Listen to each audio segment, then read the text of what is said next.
Halo teman semua, hari ini saya akan jelasin tentang 3 cara menjadi lebih kaya.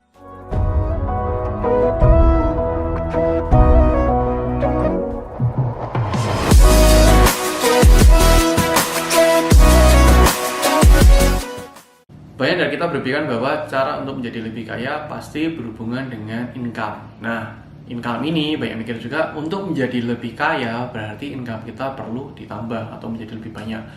Atau fokus kita berarti untuk menambah kerjaan baru atau menambah usaha baru atau membuka franchise atau bermain di saham atau dan seterusnya. Padahal menurut saya cara untuk menjadi lebih kaya bukan dimulai dari income kita. Kalau memang mendapatkan penghasilan yang besar itu membuat kita kaya, kenapa pemenang lotre kayanya nggak lebih dari 10 tahun? Kok banyak juga artis-artis yang waktu masa mudanya banyak main di televisi, waktu masa tuanya kok mereka kurang memiliki pemasukan lagi. Nah, di sini saya akan jelasin 3 cara untuk menjadi kaya, yaitu dimulai dari pengendalian kita terhadap manajemen keuangan itu sendiri. Jadi pengendalian emosi kita terhadap cara kita spending uang.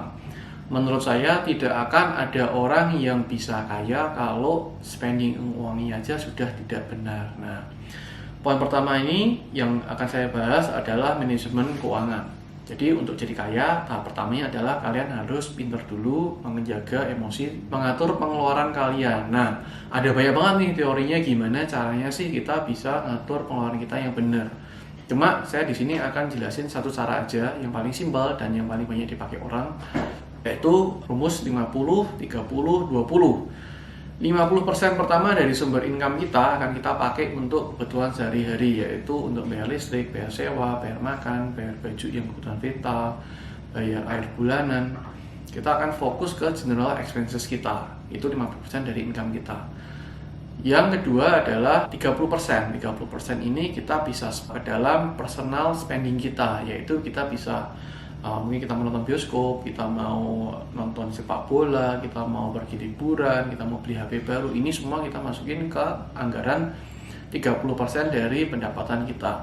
Nah, sisanya 20% itu yang akan kita tabungin, kita investasiin, kita beliin saham atau kita beli reksadana atau seterusnya. Tapi yang poin di sini adalah beli saham nggak sama dengan kita beli jual saham. Itu namanya trading. Jadi beli saham di sini saya maksud adalah kita fokus ke satu saham, satu emiten yang memang sudah namanya bagus, setiap tahunnya ada growth-nya, juga sahamnya blue chip, yaitu market capitalnya berarti di atas 50 triliun, dividennya juga lancar, yang kita beli untuk kita tabung. Jadi nanti waktu masa tua kita udah punya banyak, nggak kita beli terus waktu turun kita jual, karena kita beli lagi. Itu nggak kayak gitu, karena fokus kita di sini untuk menabung. Nah, banyak tanya juga, boleh nggak kalau presentasinya nggak seperti itu?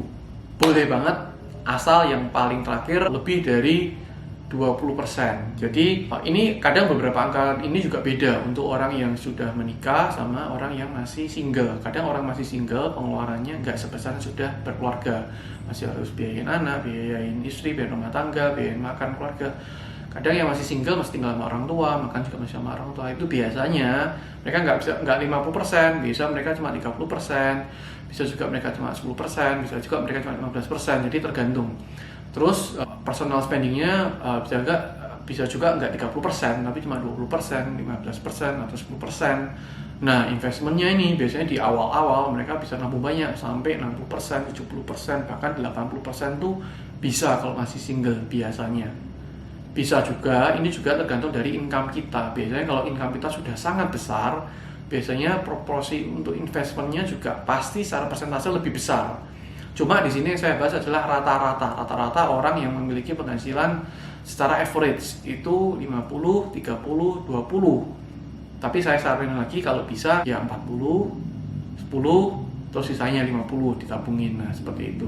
Tapi kembali lagi ke masing-masing kita, 50-30 pun juga sudah bagus. Nah, setelah itu, setelah kita bisa mengontrol spending kita bisa membuat budgeting kita yang benar, tahap kedua adalah kita harus menaikkan income kita. Nah, menaikkan income kita ini pasti berpengaruh banget dengan jumlah harta kita di akhirnya. Nah, naikin income ini bisa di waktu-waktu yang dimana waktu kita sudah selesai dari pekerjaan kita. Misal seperti ini, kita seminggu kerja 40-60 jam. Nah, mungkin di hari Sabtu, hari Minggunya kita off, kita udah nggak kerja. Nah, di Sabtu Minggu itu bisa nggak kita lebih produktif? Misal ada orang yang hobinya masak, lalu mereka jualan nih, mereka open PO. Open PO setiap hari Sabtu dan Minggu, yang mau pesan siapa, nanti saya masakin di hari Sabtu Minggu, dan ini di broadcast di sosial medianya ya, di Instagram, di Facebook lah, di WhatsApp, dan itu sangat-sangat wajar sekali zaman sekarang, itu sangat-sangat gampang sekali.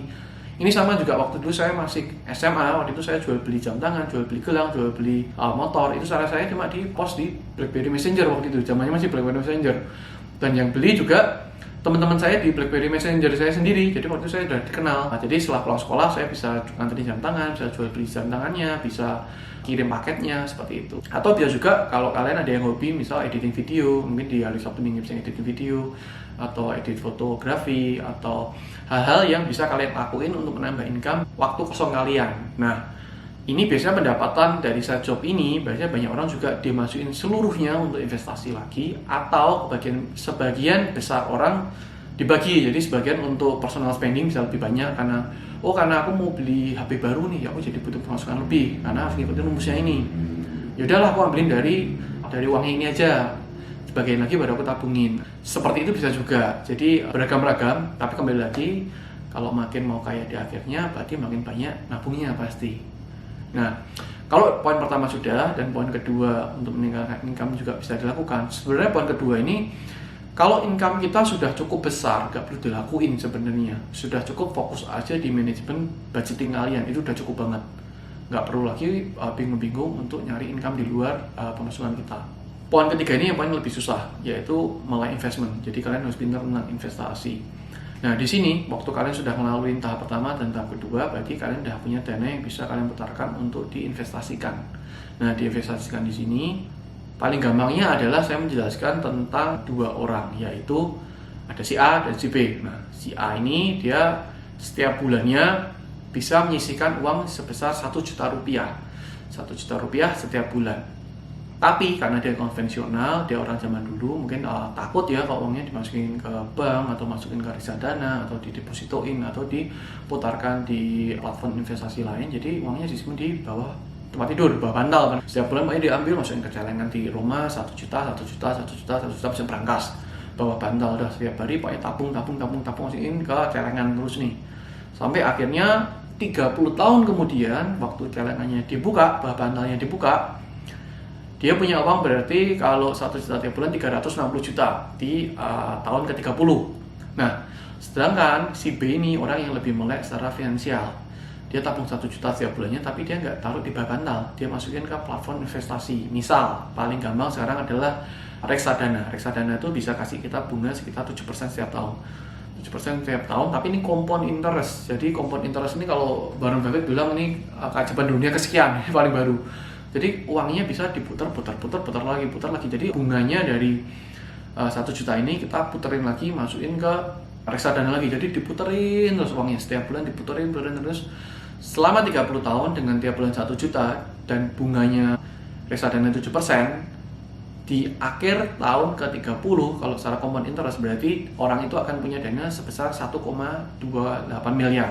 Nah, beda banget kan, yang satunya cuma punya 360 juta, yang satunya sudah miliarder nih, punya 1,28 miliar. Nah, memang di sini nih, ini susahnya. Jadi ternyata untuk menjadi kaya itu kalau kita tarik kesimpulan dari poin 1, poin 2, poin 3 tadi adalah untuk menjadi kaya, poin terpentingnya adalah kita harus bisa dulu kontrol diri kita, gimana sih kita spendingnya. Karena seberapapun besar income kita, kalau kita nggak bisa kontrol spending kita, itu juga kita nggak mungkin bisa kaya. Jadi ini menjawab hipotesis kenapa pemenang lotre, jarang banget pemenang lotre bisa hartanya bertahan lebih dari 10 tahun, atau atlet-atlet yang pada masa mudanya sangat berjaya nggak bisa sampai di masa tuanya, kenapa banyak yang kurang memiliki finansial yang baik. Nah, jadi yang pertama adalah kita harus bisa straight dengan pengeluaran kita harus kuat dengan budgeting kita, itu poin pertamanya. Poin keduanya, kalau kita sudah bisa kuat di budgeting kita, berarti poin keduanya adalah bisa nggak income kita ditambah, bisa nggak pendapatan kita ditambah lagi. Tapi kalau income kita udah besar, sebenarnya ini nggak perlu. Tapi kalau memang masih average, bisa nggak dilebihin lagi? Bisa nggak di Sabtu Minggu kerja? Bisa nggak pulang kerja kita ngelakuin apa yang bisa mendapatkan penghasilan tambahan? Nah, kalau poin keduanya sudah, nah ini poin ketiganya, ini yang paling susah. Maka dari itu kenapa hipotesis di sini tuh benar. Kenapa orang kaya itu harus pintar? Nah, di sini kenapa susahnya untuk menjadi kaya? Berarti kita harus pintar. Pintar dalam hal ini adalah melekatkan investasi. Seenggak-enggaknya kalian ngerti tentang investasi. Seenggak-enggaknya pemikiran kita tuh terbuka untuk investasi yang aman. Nah, maka dari itu bisa disimpulkan untuk menjadi kaya, pertama kita harus bisa budgeting, kita harus bisa mengontrol emosi kita tentang spending. Yang kedua adalah kita bisa meningkatkan income kita, dan yang ketiga kita harus smart, kita harus pintar tentang investasi. Di YouTube sendiri banyak banget tentang video-video tentang investasi yang bisa kalian lihat. Di sana juga banyak banget dijelasin. Mulailah baca-baca seperti itu, mulailah di waktu kosong kalian tuh baca-baca hal tentang smart investment. Jadi pemikirannya lebih terbuka, kalian bisa lebih tahu banyak. Dan di sini saya juga ngomong bukan sebagai pakarnya di bidang investasi, tapi di sini saya ngomong sebagai orang yang memberikan masukan aja. Jadi mohon jangan dipakai kata-kata saya ini secara polos saja dipakai, langsung dengerin 50, 30, 20. Coba lebih didalami lagi dibandingin sama financial planner lainnya sudah memiliki sertifikasi di bidang finansial. Oke, kalau gitu guys, mungkin sampai sini aja. Thanks for watching. See you next time.